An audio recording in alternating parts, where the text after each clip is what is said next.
Hey, what's up, everybody? You know me. My name's Corey, better known as C-Man. I just want to give you, like I did the last video, a little heads up. You can probably already tell I'm a little teary-eyed right now. The last, 45 minutes of Chapter 9 of Part 2 of Stranger Things Season 4, um, like I've said before, I'm really, really connected storyline-wise with Max. And where her story takes her really kind of flips it a different way for me, and I am feeling very, very real things in this video, and it's not easy to watch. I mean, just rewatching it and editing it, you can see it's really tough for me. So I know that's not easy for people, and last video wasn't easy, and I promise you this one's harder. It's very, very emotional for me. So if that's not something that you're about, you might want to kind of skip through this one. However, if you do watch, I really appreciate it. I think it's important for me to be vulnerable here, just as much as it is for me to be a fan of movies and the things that I love. So, I'm sorry. So I just want to put that in the front so you guys know this is a tough watch. But if you do watch it, I really appreciate it. And know that it's okay to feel things, especially when you're going through stuff. And for me, it's one of the things that I love about media. And a lot of stuff that I'm dealing with during this watch, it's been stuff I've been able to talk through and, kind of bring up things in my therapy sessions, which has been really, really helpful. And I just want anyone out there who's struggling at all to know you're not alone, and if you ever need anyone, I'm here. It's not easy to go through things alone, and I happen to have a very large support base, but not everybody has that. So if this video impacts you in some way, please feel free to comment, or reach out if it impacts you. For those that watch this, I really, really appreciate it. I'm going to stop, rambling on and throw it back to the past Stranger Things Season 4 finale watching C-Man. Take it away. Past C-Man. Hey, what's going on, everybody? My name is Corey, better known as the C-Man, and I want to welcome you to another edition of the C-Man Cinema Sit Down. I don't want to waste any time because technically we shouldn't even be having this conversation, but I needed a straight up hardcore emotional stop. And when the episode gave me a solid at least 2 to 3 seconds of black because I was able to pause it at 1:34:25, leaving 47:47 left, I said, you know what? Let's wrap that video, put that one up first, put this one up second. Extra clicks. Blame me. I don't care. I could use them. But also, legitimately, if you've seen that video, and if you haven't, you can check it out right up here. But if you've seen how that episode, at that point in the episode, was going for me, I needed an emotional beat. Also, it got very warm in my apartment because the sun is now, up and out. So I needed to run the AC for a minute. Excuse me. I needed to also get, some liquids. But I am all ready. I'm set. I'm recovered. I'm scared to push play, but we're gonna do it. What am I talking about? Well, why don't you pull up a chair? Take a seat. We are getting ready to take a watch of the last 47 of Stranger Things Season 4, Episode 9, titled Chapter 9, The Piggyback. So this is part 2 of that reaction video from me. Part 1 is already posted. I just showed it to you over there. And yeah, I mean, this season in general has been super emotional for me because, the stuff that Sadie Sink is going through with Max and the loss of her brother just hits very close to home for me with the loss of my sister this year. So I've been emotionally, very invested and connected to this season. And the first part of Chapter 9, man,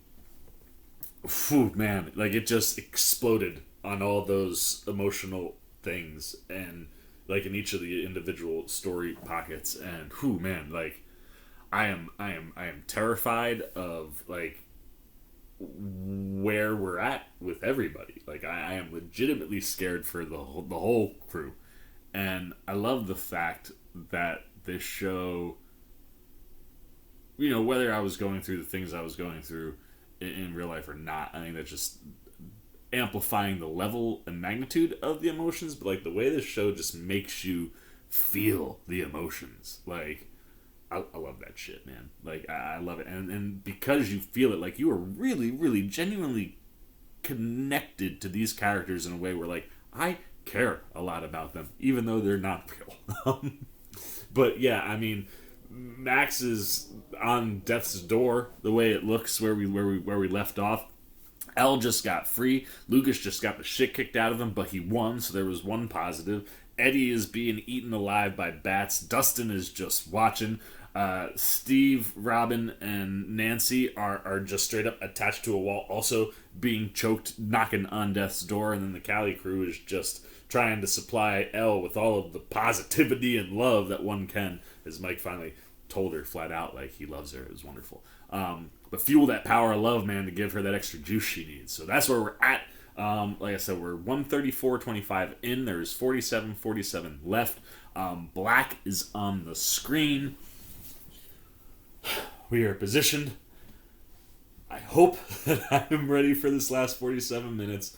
Let's see how everything wraps up for Season 4 of Stranger Things. Chapter 9, The Piggyback. Now we're playing. And pictures! Oh, he's flying! Elle hit him. Sure did. That girl, Elle. He wasn't ready for that, man. You see the shock in his eyes? Oh, God, Hop. Oh, God, Hop. Joyce! Yes! Okay. Ooh, man. We were in that, like, cliffhanger mode, but right now, people are okay. I mean, Sadie Sinkdown had to go to the hospital. Her arm and legs, for sure, broken. Oh, but now they're all coming. And Joyce, you're not in the right place! I mean, thank God for that, but oh God. Oh God, oh God, oh God, oh God, oh God, oh God, oh God, oh God, oh God, oh God, oh God! Where's Murray? Oh, well, that's not good. Flamethrower, there he is! Woo! Don't torch our friends! Now this hopefully is doing something in the Upside Down. Yes, this should give Eddie a chance to get away. Oh, they all just died! Oh, Marie! Oh, okay, everybody is okay. Everybody's okay. You knew that this was gonna happen. But still, I needed that beat.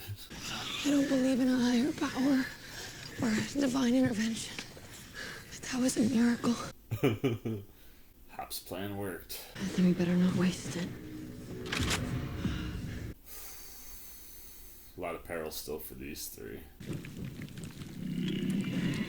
Oh no. What didn't die? Of course. Of course you didn't die. Oh. Is it gonna be that easy, Hop? It doesn't seem like it should be that easy. Yep, it's not that easy. Yo, is he gonna... Oh shit, there's a sword? Wait, where did a sword come from? When did I miss that? Oh wow. Hop in a sword? Hop in a sword. Hop is in a red, white, and blue puffy jacket. Because Russia. But Hop holding a sword, that's almost as badass as what Al hopefully is about to do to infect him. Oh, he would be floating anyway because he's connected. But now wait, hold on. If they go for the torch move now, and Elle hasn't killed him, because they're in like a dream world. You and your friends believe you have won, but this is only the beginning of the end. This is true. We got one more season left. That would be the end. At least to the Stranger Things proper. You have already lost. No. You have. Oh man, come on. I want to see Hop decapitate this thing.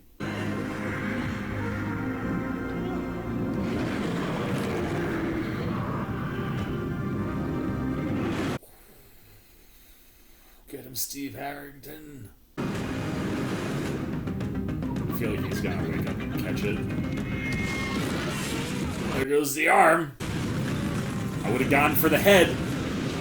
Hop hasn't watched Endgame, or Infinity War, clearly. Got him. Oh, they did get him. I know, but that's him leaving, right? So I bet you he can get back now. Because this isn't a real world, right? This is just the mind. Oh, this is also more Freddy Krueger-esque.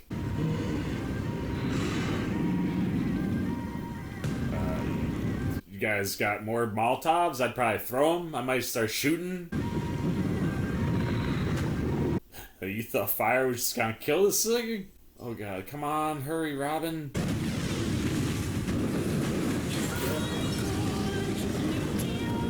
Shoot him, Nancy. Like, you're just stumbling him. They're used to Max's song too right now. I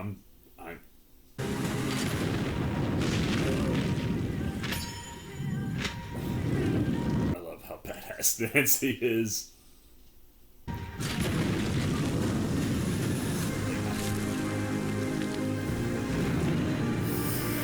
Come on, Hawk, decapitate that son of a bitch! Home run swing! Oh, got it! One more, come on, Nancy!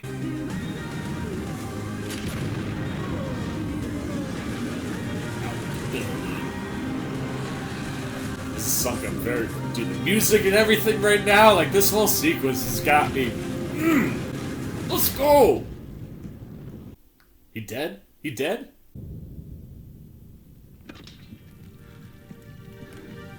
Seems too easy, though. I feel like 40 minutes to go. There's a gut punch coming somewhere. Oh, Yuri! Oh, way to go, Dimitri. Got him to do it. Where's the gut check's gotta be coming, man. And he is gone. You knew it! Where's he going? Oh my god, Eddie. God, Eddie. Bad, huh? No, you're gonna be fine. We just gotta get you to a hospital, okay? Okay. All right. Oh my god, Eddie. Give me a second, okay? No. I didn't run away this time, right? No. You didn't run. You're gonna have to look after those little sheep for me, okay?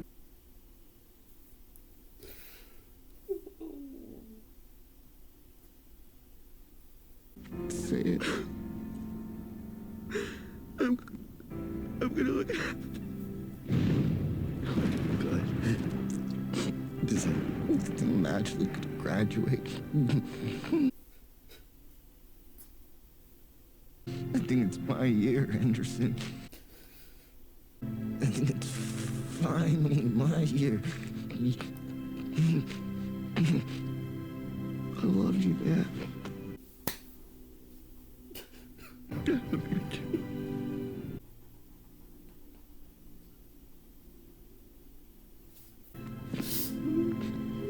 Eddie.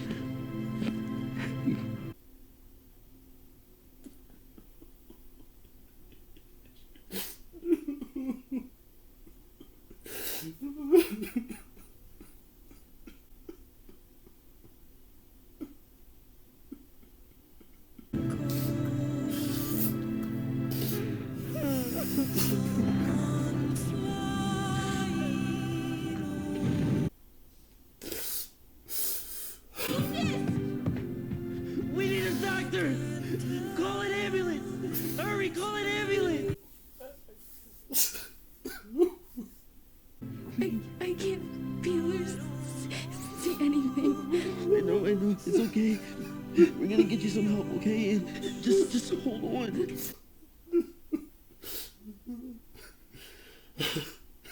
I don't want to die. I'm not ready. You're not gonna die. Please just hang on. I don't want to go on. I don't want to.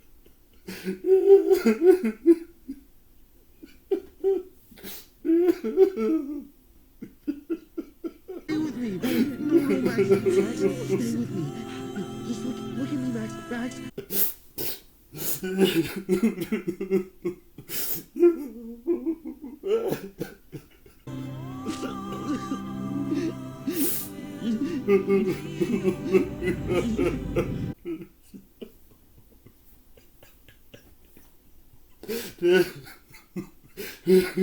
Max, stay with me. No. Max, please stay with me.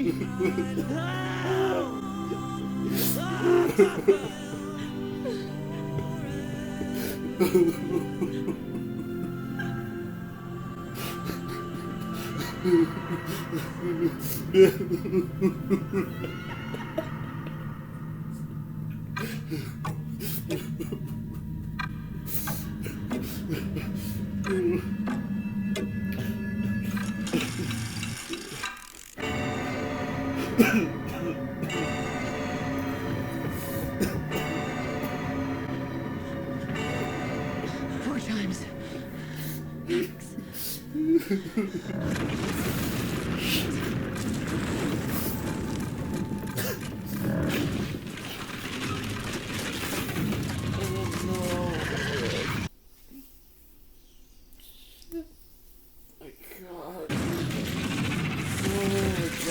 That kid. Good. Oh my god. This is Nancy's dream. Oh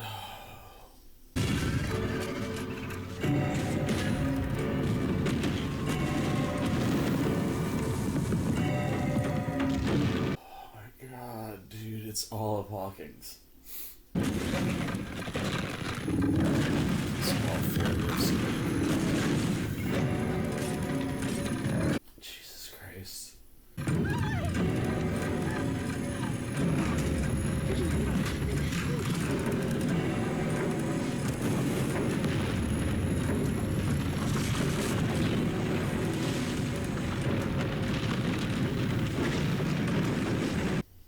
Oh my god.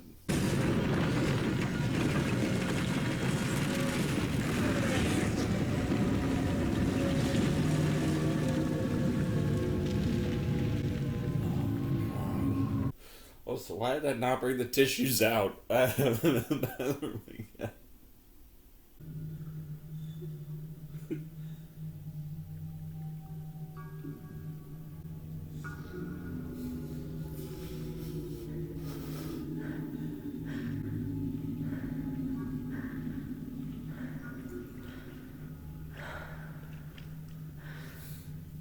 Eddie's on the other side.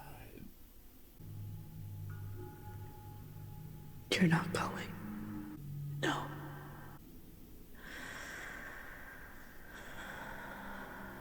No, what?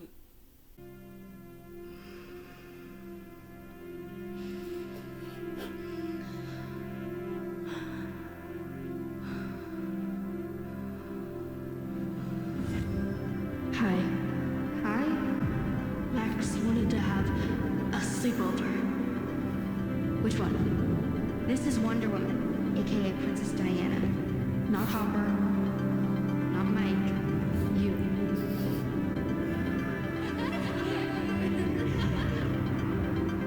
Holy shit, this is insane. Is this really gonna work? See? What I tell you? There's more to life than stupid bullets. Against the rules? We make our own rules.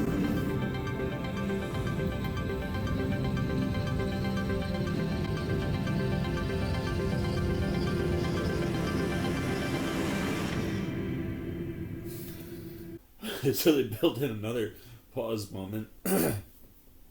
2 days later, Jesus. I maybe could have used the pause moment and just keep going. I hope next.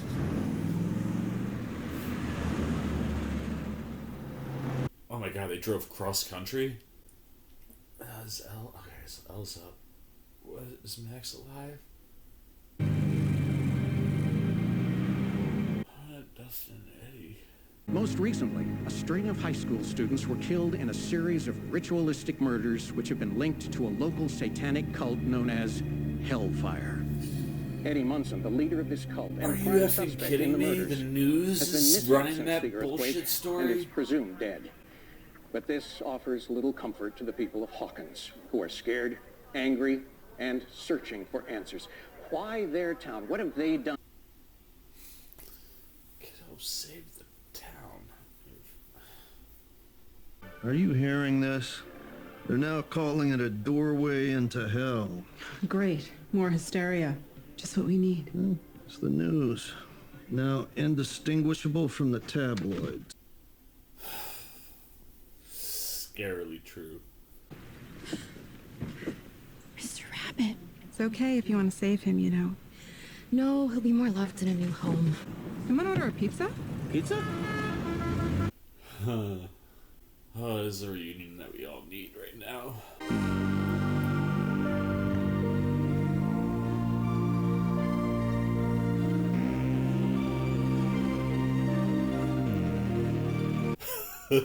Dustin. Looking all cool and shit.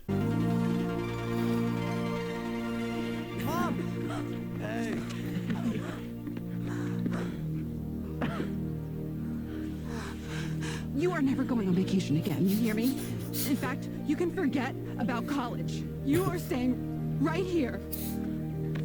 Are you okay? Yeah, I'm okay. But, Jonathan... This isn't an earthquake. I know. I know a lot more than you think. How? We've been trying to call you. I know, I'm sorry. We just couldn't risk contact. Couldn't risk contact? Hey, I'll tell you everything, okay? I promise. But for now, I'm just glad you're safe. I take back what I said about Jonathan before with the Steve stuff. Where's Lucas? He's at the hospital. Was he hurt? No, he's...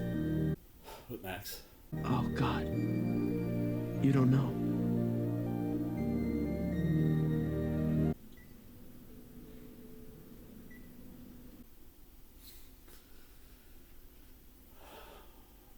Oh, my God. We've been calling you guys like crazy. I know. We came as soon as we heard.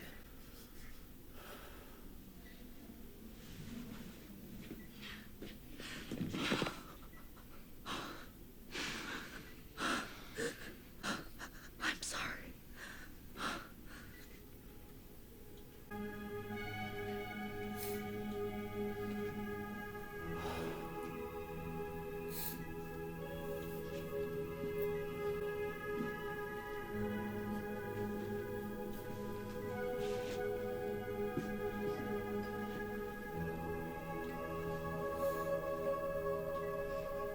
Do they know when she'll wake? No. They say she might not.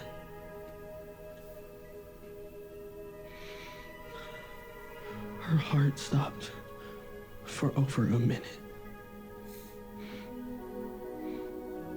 She died. I mean, clinically, but then she came back.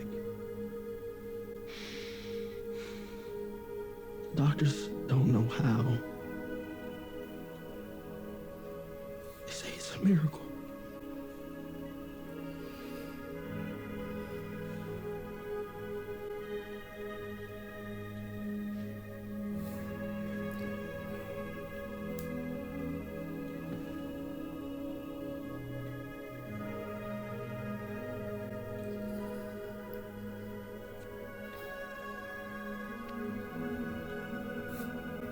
I'm here, Max.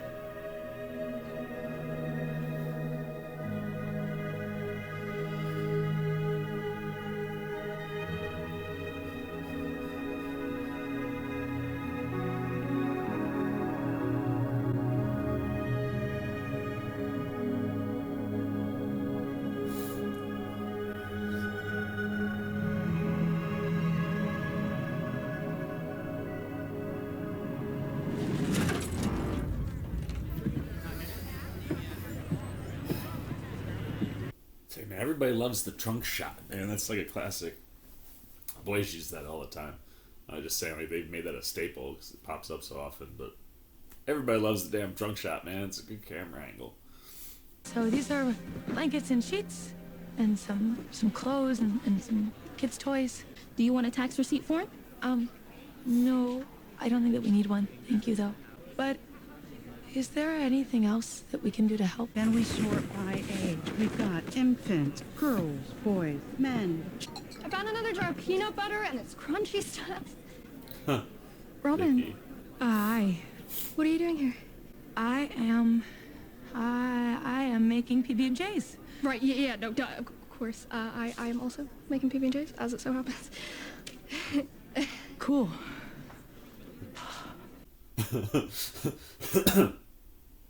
And I have just made a peanut butter on peanut butter monstrosity. Cool thing with bread is just take 2 jelly slices and fix it. I don't know what's wrong with me.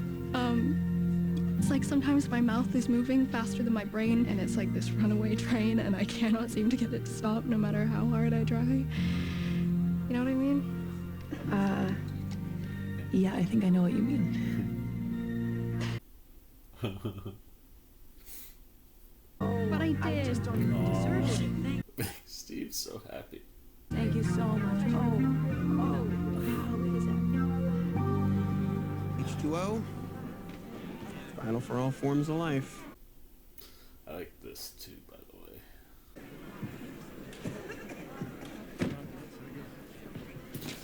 Not that so much, but Mr. Munson?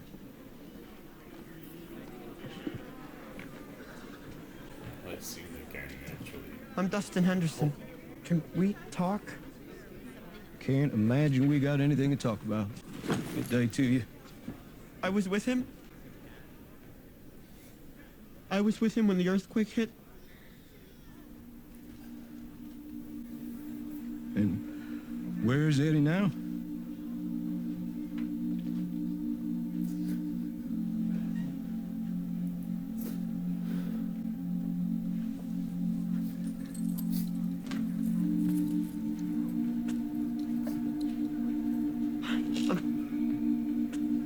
I'm so sorry.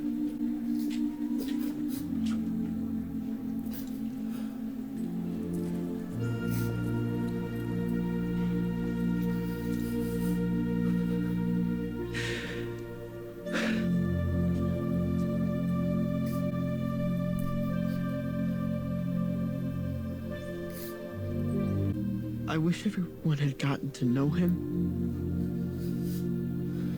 Really know him. Because they would have loved him. Mr. Munson.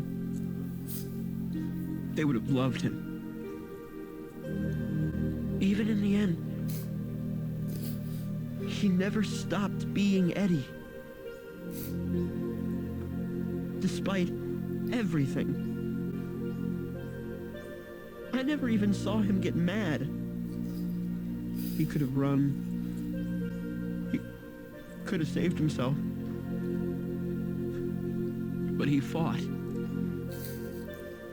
He fought and died to protect this town.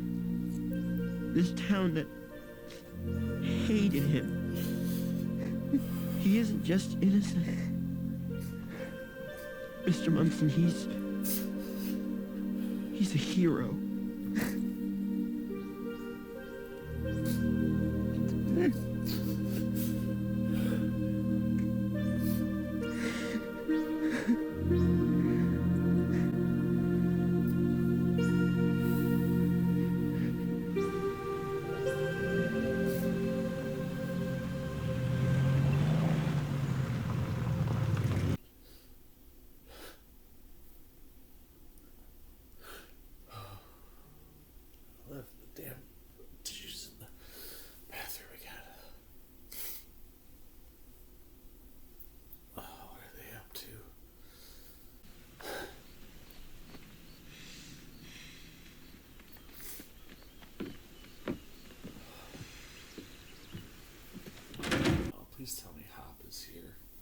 Well, that's a bit of a problem. I mean, I get we gotta hide Supergirl and all, but this isn't exactly like a fortress of solitude, man. It's more like a fortress of growiness. Come on, guys, seriously. I've seen Mike's room look worse than this. Water still works. And voila, cleaning supplies. I hope Hop and them show up soon.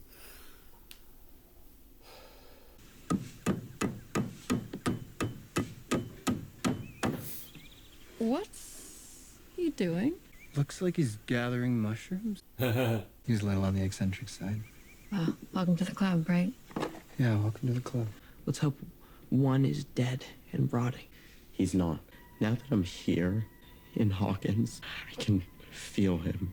And he's hurt, but he's still alive. And he's not going to stop, ever. Not until he's taken everything and everyone.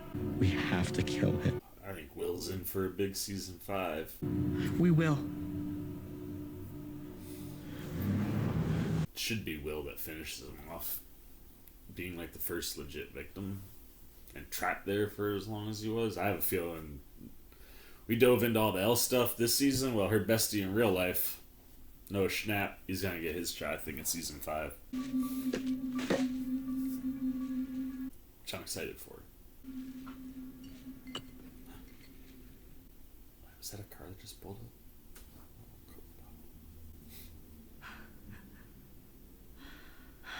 Oh, she still thinks Hop is dead. Oh, it's Max, though.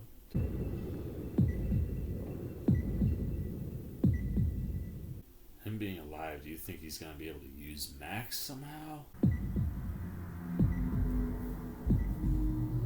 Oh, what did Elle see when she went in there?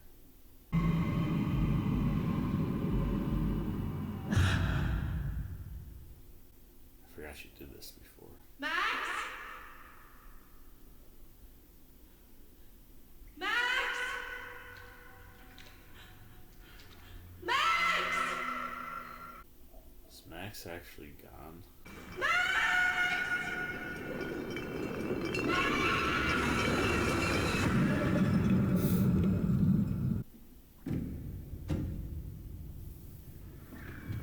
Oh, a little victory for Elle. Dad's not dead. Maybe she left him cracked open. Hey, kid.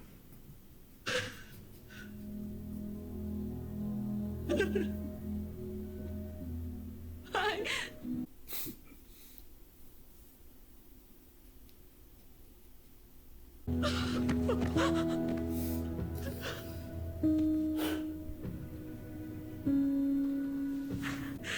I kept it open. I kept the door open 3 inches. Man, I never stopped believing. I know it's okay. It's okay. It's okay. I'm here. I'm here. Like you. You look Not fat. your hair. Your hair.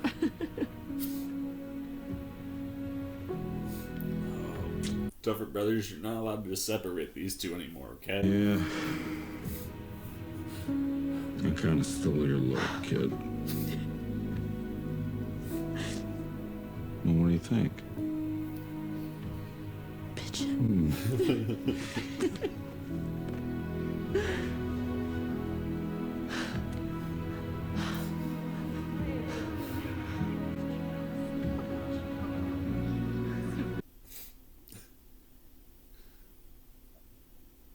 You aren't the only one that didn't stop believing.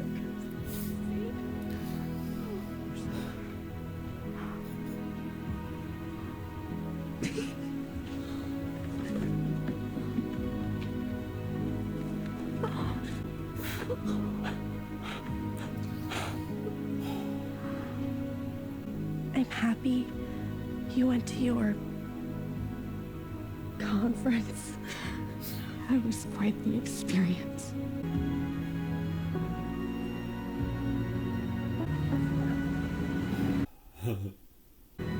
Hey. You grown. Yeah. You shrunk.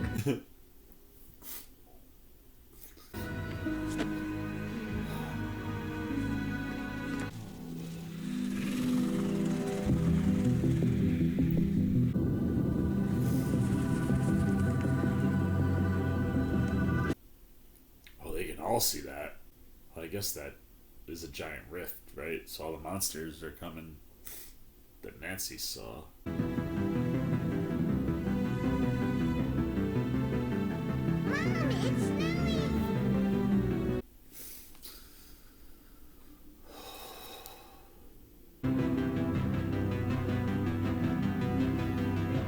Oh man, there's no door anymore. Next season is gonna be nuts.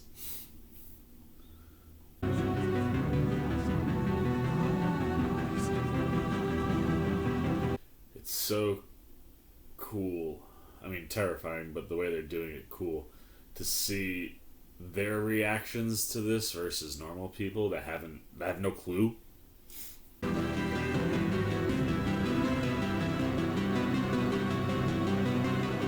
Also, this Stranger Things theme is perfect. Like, you can utilize it so many ways, and it's just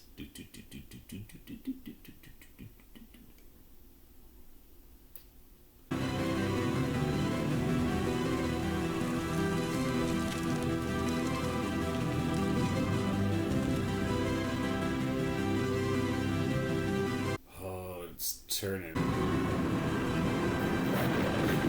It's like full on upside down in the real world.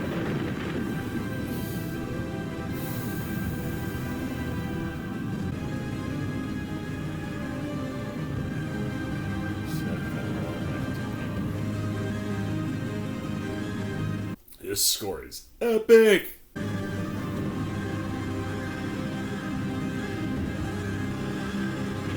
long do you think we're going to wait? I feel like it's going to take them 2 years to film the final season. I know they're only just now getting ready to write the scripts. Oh man, dude, like...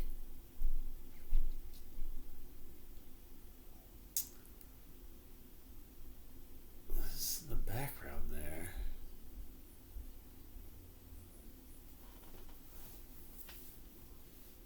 What is back there?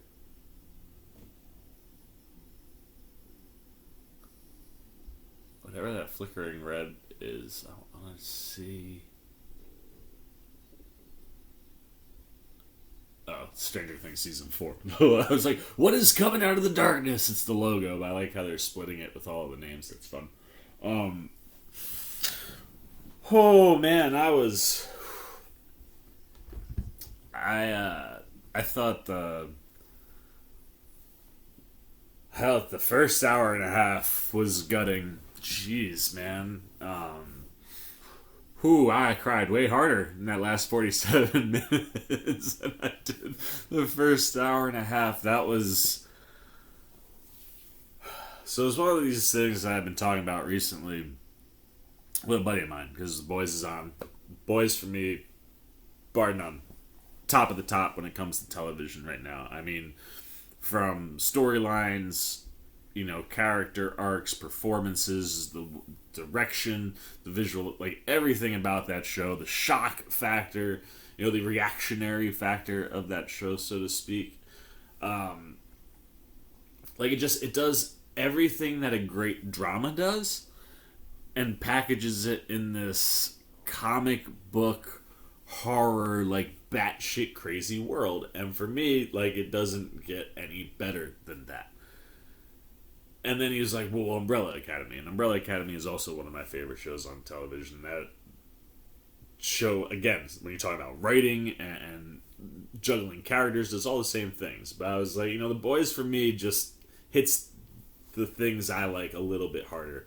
I was like, and if I'm being honest, he hasn't started Stranger Things ever. I was like, I would have Stranger Things in front of Umbrella Academy 2 right now, as far as like my favorite things on TV currently. And Stranger Things and The Boys are all-time favorites for me at this point. And like when I had said that to him, I was thinking about it. I was like, how do you compare something like The Boys and Stranger Things? And you really don't. You know what I mean? And it's, I think The Boys hits the comic book superhero stuff for me more, where Stranger Things encapsulates everything about being a nerd, right? Like it covers all the realms. It covers comics, your D&D, you're just 80s sci-fi movies and things like that. Like it hits all these things, and it's wonderful. That it does. I'm like trying not to get any teases to Umbrella Academy. I haven't seen anything yet for that one. We will be watching, don't worry. But like, it's one of those, like, I go into Stranger Things for something different, right? Like, The Boys is kind of that combo of two things, and it's packaged very much in a superhero comic book kind of way, but just really hits the drama, and I love the shock factor stuff. But when you look at Stranger Things, like, for me, like, Stranger Things is the pinnacle of event television, right? So, like, it does everything. I mean, everything. It takes its time, it builds its stories, it juggles all of these characters beautifully to the point that you can bring a character into a season, right? Eddie, brand new character, comes in this season. Joseph Quinn, that kid acted his ass off all season long, but the combination of the writing around Eddie's storyline, his arc, everywhere it goes, and what Quinn brings from a performance standpoint, I mean, like sobbing. Like, I cried the way I would have cried for any single one of those characters to die when Eddie went. And that says a lot about a television show that juggles this many characters, right? Where it's like, we've got our core crew, and I was very nervous that someone from the core crew was going to go down. Someone from the core crew is 100% going to go down before everything is said and done. But it's one of those where, like, everybody is technically intact, and even Max, right? Who, like, Max, I really associate coming in like season 2, 3, and has been one of the best adds to this show. She's one of the most brilliant actors in all of Hollywood right now. And honestly, like, if you were going to ask me just straight up, and I'm sorry that I'm kind of bouncing all over the place, I think I'd probably take her out of anybody on this cast. Like, I think and I hope her career will prove out. Like, I think the talent level of everybody here is insane, but I think Sadie Sink is going to be the most talented and successful person in this entire group. I know you gotta be like Millie Bobby Brown, it's already happening. Finn Wolfhard, it's already happening. But there's a quality to what she does in her performance that just, it hits. I don't know why, for me at least, it hits so much harder than anybody else on that cast. And I mean, just the small moments, like the Sadie Sink Emmy run is gonna be real this year. I mean, what she does in just like, the whole letter sequence in episode 4, to just small moments, those moments between her and Lucas, the writing of the notes, the way that she responds with the blued out eyes and the blood and the tears running, like being that scared, and the conversation that she has with Vecna, and like that was for me one of the toughest things I think to get through emotionally.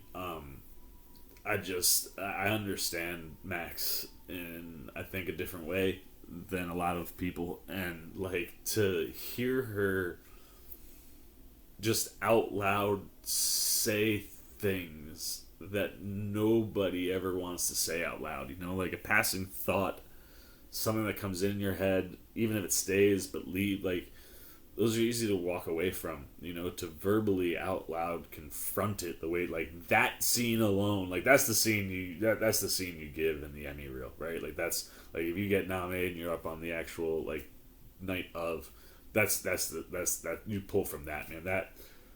That or the letter to Billy. I mean, either or. But, I mean, just, like, the way that they're able to juggle all of these characters, make you care about all of these characters. And yes, even though we end up keeping our main crew intact going into the last season, like, you bring in a newbie. Like, somebody had to die. And there is loss every single season, right? Happens to avoid our main characters. But that's fine, because I think as you're seeing, like, all of these characters are getting different opportunities to rise up and steal the show, so to speak. I think very much that happened with Sadie Sink, but it's amazing to watch a show inject a new character like Eddie Munson and see somebody like Joseph Quinn come in and just steal your heart right away. And, like, especially if you are a nerd or someone who, you know, has been considered an outcast, so to speak, like, that guy just encapsulates everything that any kid who's ever been bullied that comes from this realm. And, like, I mean, when before they go to battle and he grabs Dustin and he tells him, you know, like, don't you ever change. Like, that just speaks so many, like, volumes. And that character injects himself into the show and into the lives of our characters in a way where I care about him as much as I care about anybody else. And Joseph Quinn just, supporting actors come Emmy time, man. There's gonna be a lot of options out there. I was like just so impressed with him, but, like, in general, man, this show is just, it's so good. And I mean, you just go down the list, right, with what everybody does. I mean, from somebody like Matthew Modine, who obviously exits in the penultimate episode, but, like, Dr. Brennan is a fascinating character for all those reasons that we talked about in the last video, where it's like, or 2 videos ago when we were talking about that episode, like, you've got, you know, this character who you know is bad. You know, he so to speak is the villain of the story in a lot of ways.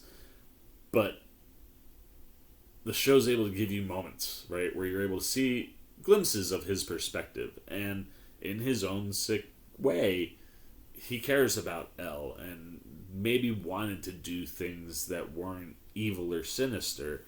But he ends up, you know, anytime you're by any means necessary for whatever you're trying to accomplish, you end up in those realms. And Matthew Modine, like, just knocks it out of the ballpark, man. That episode 8, like, just any of the back and forth that he has with Elle. You know, you look at somebody like Eduardo Franco, who is another one of my immediate fan favorite ads. Like, Argyle is wonderful, and yes, he's the stoner, and yes, he's, you know, easy to not take him seriously, and is the butt of or cause of most of your jokes or laughing in the show.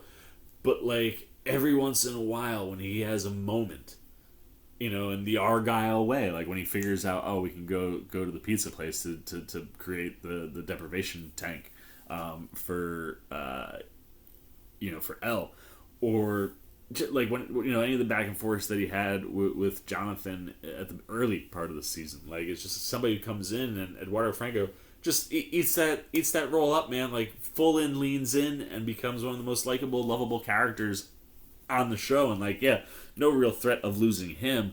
But, like, he has these moments where you're like, I'm glad Argyle's around. And in a show that emotionally is gut punching you and gut checking you, the amount that this show is, specifically this season, bouncing to someone like Argyle is wonderful. And it's very much how I feel about Robin, right? Robin and Maya Hawke's performance, it gives you the ability to cut away every once in a while and still serve the drama, but just because the way Robin is, the way she delivers things, you can kind of cut a little bit of that tension. And what she does with Robin in this season, and specifically in the finale, like, the way Steve smiles at the end when she's talking to Vicky at the shelter, you know, while they're making PB&Js, or if you're Vicky, PB&Bs, or no, that'd be peanut butter and butter, PB and PBs. But, like, it's one of those things, like, you feel that way for that character, right? Like, what she has brought for Steve and what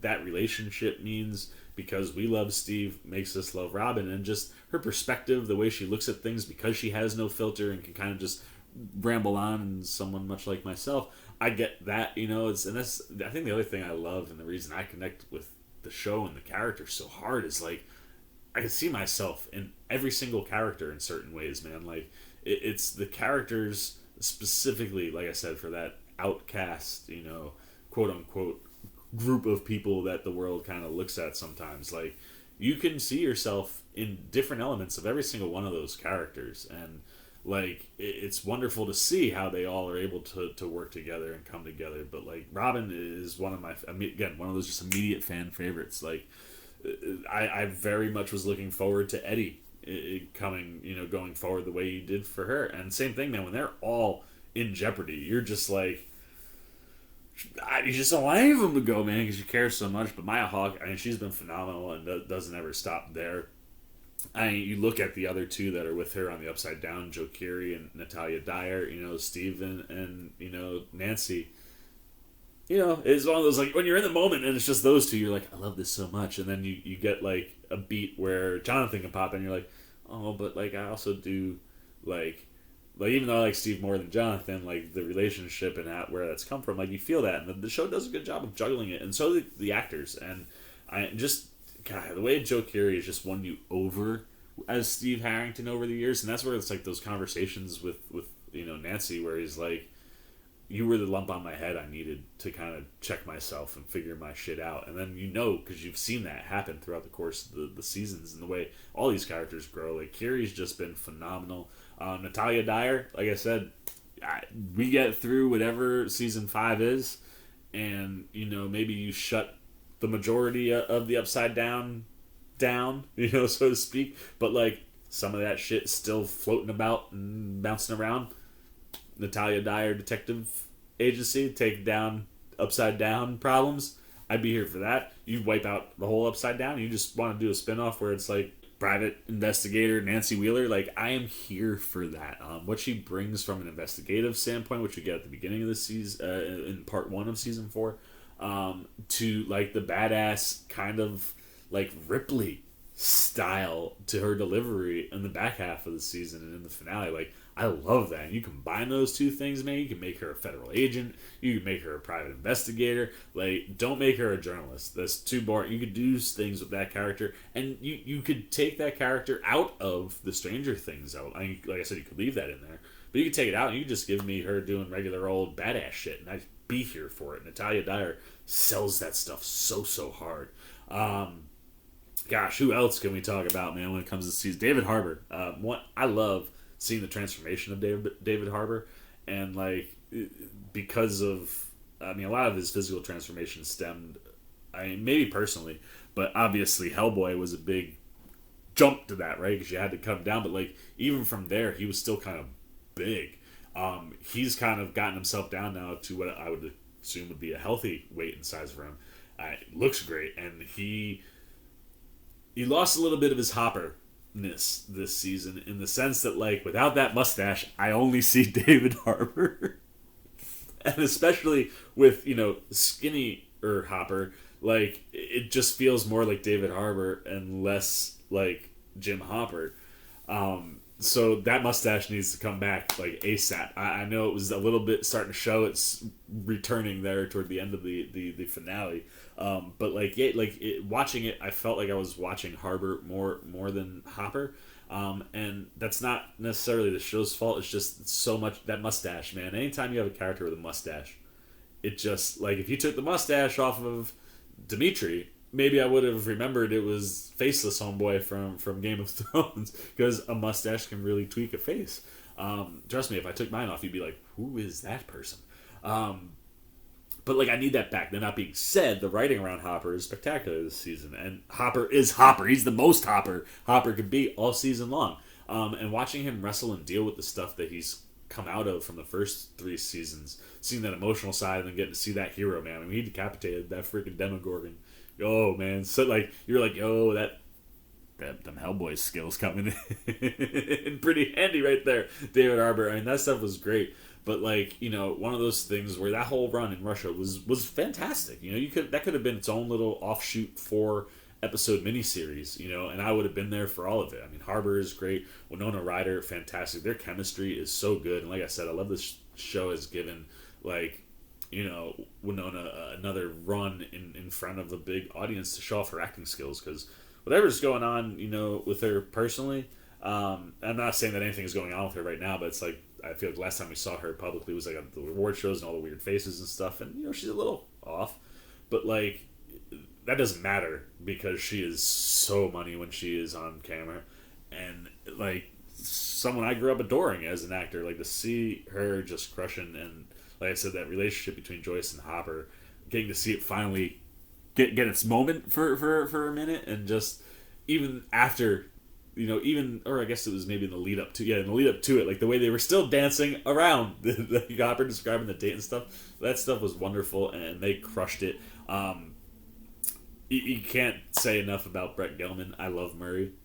He's a character and an energy that the show absolutely needs, specifically in a season like this. Man, there's so much heavy stuff going on, and specifically in these back two finale episodes, like you just sit there and like you were in this dark place. Like this show, you were able to get that and feed off that with the kids, even when you were introducing some of the horror elements in season one. But as the kids have grown and the horror has grown and the things they're dealing with has grown, like you just need that character that every time they're on screen, while they can deliver a dramatic or an emotional beat, which Gelman has, you just need that character every once, where like he's gonna put a smile on your face, he's gonna get you to stop sobbing or hysterically, like coming out of at least one of those was a Murray moment, and it was one you really, really needed, right? When he shows up with the flamethrower, like exactly what you needed to kind of get yourself like, oh yeah, I gotta move past where I am so I can keep kind of and I love the way this show does that with the emotional stuff. It gives you the ability to feel it. I mean, if you sync up, which I will, the video with, like there's stuff going on screen, but I'm not, even though I'm lost in the tears, I'm not missing out on anything. It gives you time to kind of deal with it, and then it punches you like, hey, over here, pay attention, get your shit together, and then you're back out in. It pulls you in a way where like you don't feel robbed of the emotion, but it also allows you to like keep going and survive through the course of the television. Brett Gelman is one of those characters that 100% does that, and has done it, each of the last two seasons, and anywhere he pops up, I love him. I'm going to get the name wrong again, but Tom Wallachia, Dimitri, the dude from Game of Thrones, excellent. The relationship between Dimitri and Hopper was so strong in that first half that, like, even though it's less so here because, Hopper gets his Joyce, when they do have a moment, where he's like, hey, you gotta get this guy to get this, like, freaking plane, helicopter thing off the ground. Like, you love that stuff, and he did a really wonderful job there. Jamie Campbell Bower, I can't say enough good things about this kid from part one, just being in the hospital and the scenes that we got with him and Elle. While at times I felt he was a little creepy, like, you were like, yeah, man, I like this guy's looking out for Elle. And then you see everything that goes down by the end of part one, and you find out that he is Vecna.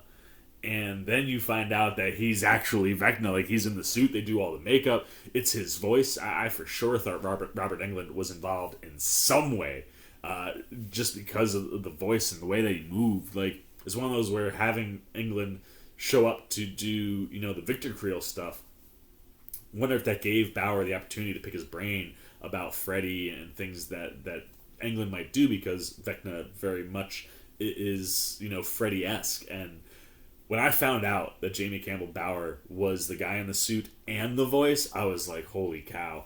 And then the sound editing, I keep talking about sound, man. The sound editing has been so good. But like, even toward the end, like his voice finally, you were able to start hearing, when he started talking to Elle, all of a sudden the Vecna was dropping off and the one was coming forward. And just the control in Bauer's voice, and obviously the sound editing in helping that, but to kind of move out of those that way, like, so tremendous. And all of the Vecna, Max, Elle stuff, like, and Nancy, like, that stuff was excellent. And I think that Jamie Campbell Bower brings this, really terrifying element to things where, like, and it's ironic, like in an episode where, he gets thrown out the window, lands on the ground, and looks like he's dead, and you're like, as soon as you cut away, when we come back, he gonna be gone, right? Classic Michael Myers style. It's the same episode where you have Eddie actually rocking a Michael Myers mask. The way the Duffer Brothers pay tribute to horror and different pop culture things. It's always wonderful, and like a little time like that. But like the idea that like he's wounded, man, and he said to her like, "Elle, he's like, you can kill me if you want. You guys think you've won, but it's not over." And he knows, right, like that. He's in the like that was one of the cool things when he gets hit with the fire and everything just starts to melt off. You're like, that's right, we're in like the dream realm. While Elle could kill him from there, if she doesn't, he can escape out and still have the upper hand, and then be put in a situation where it's like, I really like it was almost over, and then like the kids almost fried me, like even these non-super powered kids have this confidence coming after me like this. A wounded dog like that's able to get away, Michael Myers style, and just disappear. Like I said, I thought we might see a tease of him kind of licking his wounds, getting ready for what's next. And then you see what's happening with the Upside Down entering the real world. El gonna power that shit up even more, man. And that's gonna be a fun showdown, I think. And I'm glad that like we're gonna get more Jamie Campbell Bower playing the character, because he's phenomenal. And then when you're talking about Millie Bobby Brown and Elle, like all the shit she's juggling, man, in this show is nuts. Like you're dealing with the Mac stuff, right? Like that's like your first girlfriend and like your first friend. Your first when you're guys like your first bro. Girls like your first girlfriend. Like those are the type of bonds that a lot of times are forever to some degree, even if you drift off. Like if you're put in the same spot and you had a good relationship with that person, shit comes right back. And like what she's dealing with, knowing that like we don't really know where Max is, right? She's in this coma and her brain is clearly not active because there's nothing for Elle to find out there, while also dealing with just Mike and everything that's just been going on with their group in general, right? Like all of that stuff, the stuff that she has going on at home. Like if she goes back to California people don't know this shit's going on. Like they might know there was an earthquake or whatever, but like they don't know what she's dealing with. So that bullying situation is not repairing itself or getting any better. And not that they're going back to Cali, but like if they did, like that stuff that she's juggling with, the stuff with Brenner, and then you throw on top of it this like epic, giant villain that could end the entire world. Like Millie Bobby Brown, I adore her, man. She's so impressive, and she, like I said, like where I think maybe some of the nuance and smaller things that they are asking of Sadie Sink with Max really kind of hit a little bit harder for me.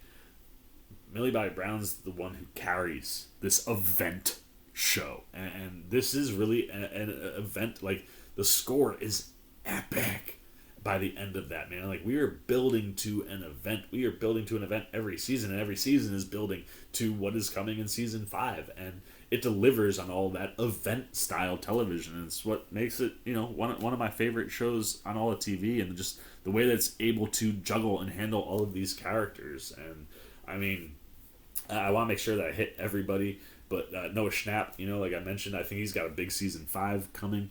But the little moments that he gets in the Will and Mike moment was wonderful, and the same with the Jonathan moment. And that character finding himself and where that takes him, like he just watching him have a conversation about himself through the guise of a different person, like it's heartbreaking, man. And you hope that kid's able to find his way, but at the same time he's also got to be dealing with all the shit that Will's been dealing with. Why it feels like how we figured out all this stuff about Elle and won this season, I feel like we can get more into the psyche of Will next season, and how kind of being the first victim and the one that survived and came back in season 1, how that's really impacted him, visually showing us, right? Not just asking him to act it, but like showing us those story pieces, and it's been fun to watch Schnapp kind of grow, where he never loses that scared boy from season 1, and that's so huge, right? Like when you're talking about like a PTSD type thing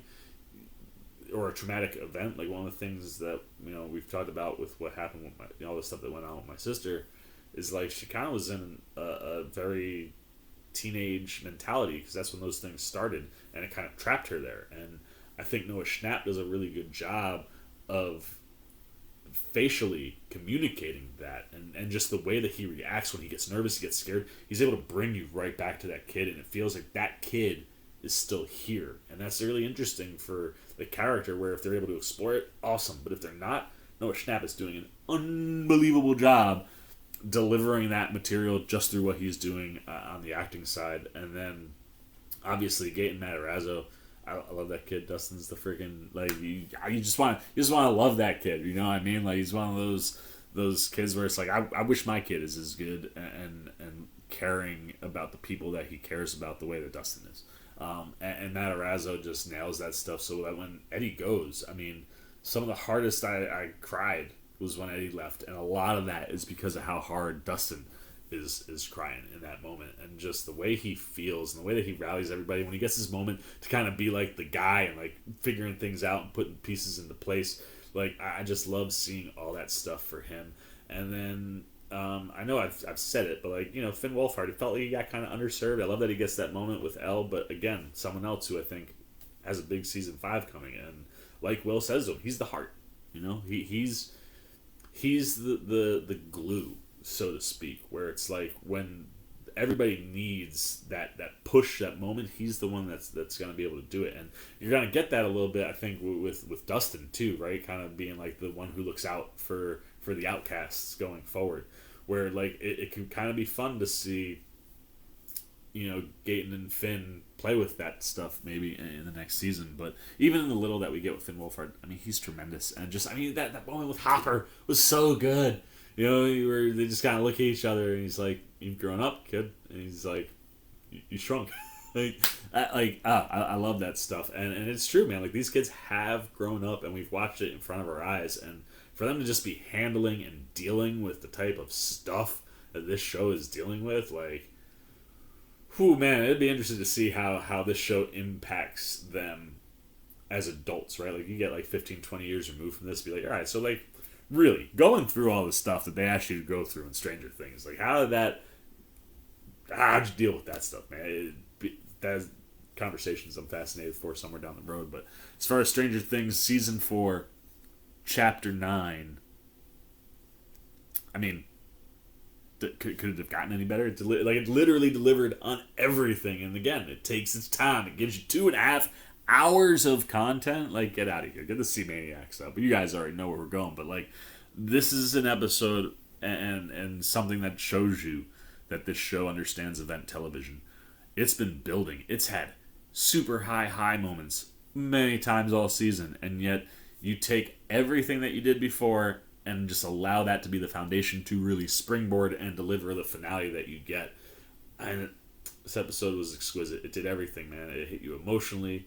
It kept you on the edge of your seat. It moved. It furthered the story. It sets up stuff for next season that, like, yo, I can't wait for season 5. Like, I need it now, Duffer Brothers. I know you guys are just starting to maybe think about writing it, but, like, get that stuff going. I'm thinking we probably got, like, 2+ years before we get season 5, which sucks. But nevertheless, I am excited because what they did here, specifically in the finale, amazing stuff. Every character gets their moment. Every actor is just unbelievably on fire. I think Sadie Sink is headed toward an Emmy. She's so talented. Millie Bobby Brown, I mean, just always, I adore her. Everybody that's involved here, and just, you can just tell that everybody involved in the show, from the writing to the production to, like I said, the sound design this season has been tremendous, to the visual effects and the practical effects. Everybody shows up and delivers 100% every single time out, or at least that's the way it feels. And you definitely feel that when you get a spectacular ending to a season that just felt monumental. The finale, yeah, it's 2.5 hours. Yeah, it feels like there's a spot where you can kind of break in. It's kind of like a couple episodes in one. Sure. But it delivers everything that the season built on. An obvious 5 out of 5 C-Maniacs on the episode, which is chapter 9. But even more so, an absolute 5 out of 5 on the season. The season was spectacular. It is the definition, like I said, of event television. You got to show up and you got to be here for it. And, you know, I've talked to some people who haven't started Stranger Things. I'm like, you got to get it. You got to get on the bus. You got to get on the bus. Are you talking to me about The Boys, which is one of my favorite things on television, but, like, you love that so much, you got to come over here and see what they're doing on Netflix with this show, because it's tremendous, man. And I can't wait for season 5 and see what the Duffer Brothers bring. And again, like, just everything they do, man, to the callbacks and things from horror and pop culture and just references and, like, little Easter egg moments and wonderful tie-ins and just the way it all comes together. It's like, it's rare when you have a full collective team that are just in sync the way that this team is. And, I mean, you get amazing content when it happens. So there you go, man. We've reached the end of season 4 of Stranger Things. You guys have more content coming because I've got to get my reaction reviews for 3 through 7 up. But I figured the finale to the last 2 episodes, 8 and 9, everybody's looking and talking about those. Figured they should get up first. So, man, it was a wild ride. I had an absolute ball, as I always do. I can't wait to see how you guys respond to my other reactions. If you saw, well, I mean, you got the pinnacle of crying Seaman, but he showed up in episode 4 for sure. You see the build of the emotional weight of the Seaman going throughout the course of the season when you get all the other ones. But it's been a blast. I can't wait for season 5. I can't wait to keep doing this stuff with you guys. We got Umbrella Academy coming up. I gotta dive into that. I haven't hit Miss Marvel yet. Like, oh man, I tell you, if there's one thing I never have to worry about in the world, it's content. That stuff just never ever stops, man. But yeah, for season 4 of Stranger Things, I loved it. It's for me probably the best season yet, and this is a show that's built to be that, right? Like, it feels like as these kids get older, as they've been in the world longer, even the production team, like, living in this world longer, like, everything just gets better. They learn from each season, and this season for me definitely is the pinnacle to this point. But you guys know all of my thoughts. Like, you watched them live, you heard them after. Now I want to know your thoughts. What are you feeling about the finale? Specifically the last 47 minutes. The last 47 minutes gutted me just as much as the first 90. But yeah, definitely let me know what you were thinking specifically on the end with Eddie and the Max stuff, and just where our heroes are left and what's coming next season, and where you are as a whole. What'd you think of season 4, man? How hard did it hit? What is it your favorite to this point? What is it about the season, if it is your favorite? For me, like I said, it's the story, it's the acting, it's the familiarity of all these characters having been with each other and been with each other through very, very critical moments in their own personal lives, right? Like, when you're talking about kids growing up, and watching how everything they've accumulated over the last chunk is delivered here, man, special stuff. So anything you got, man, wherever you land on season 4, the finale, the last 47 minutes, you pick it, you want to talk about it, good, bad, indifferent, down below in the comments section. Look forward to talking to you guys down there. As always, if you enjoyed this video, please give me a thumbs up, and if you're new, you want to come hang out with C-Man anytime I'm talking movies, TV, trailer, reactions. You want to be here when we got The Boys season finale coming up. We got, like I said, Umbrella Academy, Miss Marvel. Obviously, there's a lot of movies out there that I haven't even been able to hit or talk about yet because, God, all this TV. But you want to be here for any of that stuff. You just want to show a little love and support to this guy who, man, I tell you, I had a rough run today. Very emotional run. You want to show a little love and support to help counterbalance that emotion for me. Come join C-Maniac Nation. It makes me happy every time I see a new person come through to talk to. I love interacting with you guys. So if you want to be here for that, and you want to join that community, hey, you can do that simply by jumping over there, hitting the subscribe button, hit that little bell if you want those alerts. And until next time, for the C-Man's Cinema Sit Down, I've been the C-Man. I'm signing off. Peace. Oh, hey, what's going on? You must be sticking around because you're looking for more content featuring this guy. Well, guess what? You're in the right place. You can check out more videos right here and right here. And if you have and you want to come join that C-Maniac Nation, you can hit that subscribe right over there.